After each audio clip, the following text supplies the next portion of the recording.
साथियों, योग का अर्थ है आत्मा का परमात्मा के साथ जुड़ना। दूसरे शब्दों में व्यक्ति को सच्चित आनंद के साथ मिलाना।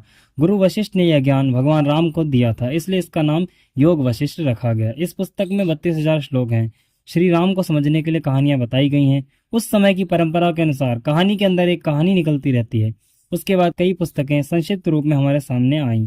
पर यह सनातन धर्म के ज्ञान और कथाओं का बहुत बड़ा भंडार है। यह पुस्तक उस तथ्य का उद्घाटन करती है जिससे मनुष्य अस्तित्व में आता है, कुछ समय यहाँ रहता है और अंत में उसी में लीन हो जाता है, अर्थात पैदा करता है, पालन करता है और संहार करता है।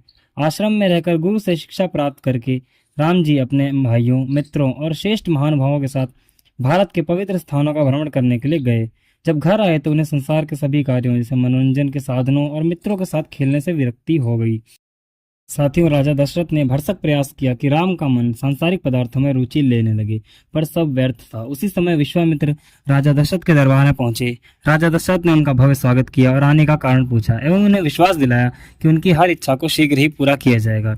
विश्वामित्र जी ने बताया कि राक्षस यज्ञ में विघ्न बाधाएं डालते हैं, अपवित्र वस्तुएं यज्ञ वेदी पर फेंकते हैं और यज्ञ पूर्ण नहीं होने देते। आप राम और लक्ष्मण को मेरे साथ भेज दीजिए ताकि मैं निश्चिंत होकर यज्ञ पूर्ण कर सकूं। राजा दशरथ ऋषि विश्वामित्र से बोले, ऋषिवर कुछ और कहिए। राम को भेजना कठिन है क्योंकि वे अभी बालक हैं, नाजुक हैं, वे राक्षसों का सामना करने में असमर्थ हैं। विश्वामित्र जानते थे कि राम के सिवाय कोई भी राक्षसों पर विजय प्राप्त नहीं कर सकता। ऋषि क्रोधित हो गए और उन्हें पता चल गया कि राजा दशरथ श्री राम को उनके साथ भेजने में हिचकिचा रहे हैं। वे उठकर खड़े हो गए और अपने आश्रम में जाने के लिए तैयार हो गए। गुरु वशिष्ठ ने राजा दशरथ को समझाया कि ऐसी झंझलाहट और क्रोधित अवस्था में विश्वामित्र को भेजना ठीक नहीं है, और राजा को विश्वास दिलाया कि ऋषि की छत्र छाया में उनका कोई बाल भी वांका नहीं कर सकता। राजा दशरथ वशिष्ठ जी की बात मान गए और राम को अपने दरबार में बुला लिया। राम जब दरबार पहुंचे तो राजा दशरथ ने उन्हें ऋषि विश्वामित्र के साथ जाने का आदेश दिया। राम ने आज्ञाकारी पुत्र होने के बावजूद आदेश का पालन करने से इनकार कर दिया। उन्होंने बताया कि मेरी मानसिक अवस्था ठीक नहीं है, इसलिए मैं कोई कार्य करने में समर्थ नहीं हूँ। गुरु वशिष्ठ और ऋषि विश्वामित्र यह सुनकर प्रसन्न हुए कि राम के मन में वैराग्य के चिन्ह दिखाई दे रहे हैं। श्री राम ने अपनी मानसिक स्थिति को स्पष्ट करते हुए बताया कि भारत में भ्रमण करते हुए मैंने देखा कि संसार में सभी प्राणी दुखी हैं, चाहे कोई धनी हो अथवा निर्धन, वृद्ध हो या युवान, सभी मुसीबतों का बोझा उठाए हुए चल रहे हैं। व्यक्ति दिन रात धन माल इकट्ठा करने के लिए भाग रहा है। जिसके महल और कारखाने हैं वे इतने घमंडी हैं कि साधारण जन से बात करना ही पसंद नहीं करते।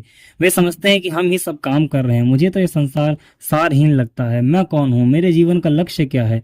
जब तक मैं इन बातों का उत्तर नहीं पालूंगा मैं कोई काम नहीं करूंगा। ऋषि विश्वामित्र ने कुछ नसीहतें दी और राम से कहा कि अपनी शंकाओं का समाधान करने अपने गुरु वशिष्ठ से कर लेना। ऋषि वशिष्ठ ने राम को तब तक उपदेश की जब तक उन्हें सत्य का व परमात्मा का पूर्ण ज्ञान नहीं हो गया। उस सभा में परिवार के सभी लोग, भाई बंधु, साधु संत, देवता और राज दरबारी भी उपस्थित थे। वशिष्ठ जी ने भारतीय संस्कृति, योग, विज्ञान तथा सभी दर्शनों का ज्ञान श्री राम को दिया। जब वे पूर्णतः संतुष्ट हो गए तो विश्वामित्र जी के साथ चलने के लिए तैयार हो गए। जो वार्तालाप वशिष्ठ और श्री राम में हुआ वही योग वशिष्ठ में संकल्पित है और मानव जीवन के लिए उपयोगी है। गुरु वशिष्ठ जी ने राम से कहा कि अधिकतर लोग बंधनों से दुखी हैं। सभी लोगों की इच्छा परिवार, समाज व देश के कर्णधार पूर्ण नहीं कर सकते। यदि ऐसा हो तो जंगल राज हो जाएगा। मनुष्य आज़ादी से बोलना, काम करना व रहना चाहता है। बच्चों को विद्यालय अच्छे गुण सिखाने के लिए ही भेजा जाता है ताकि वह अच्छे इंसान बन जाएं। बच्चा वहां जाकर बंधन में बंध जाता है, मजबूरी में काम करता है। छुट्टी की घंटी बजते ही चीख चिल्लाकर घर की ओर दौड़ता है, क्योंकि घर में उसे खाने पीने, उठने बैठने, खेलने कूदने की स्वतंत्रता है। दूसरी बात, हमारे सभी सगे संबंधी हमारे सुख दुख के साथी हैं। साथियों, हम उन्हें देवता की तरह पूछते हैं जब हमारे अतिथि बनकर आते हैं। उनके आने से उनके अच्छे से देख रेख की जाती है। उनका खान पान, रहन सहन का उत्तम ढंग से और पूरी सामर्थ्य से ध्यान रखा जाता है।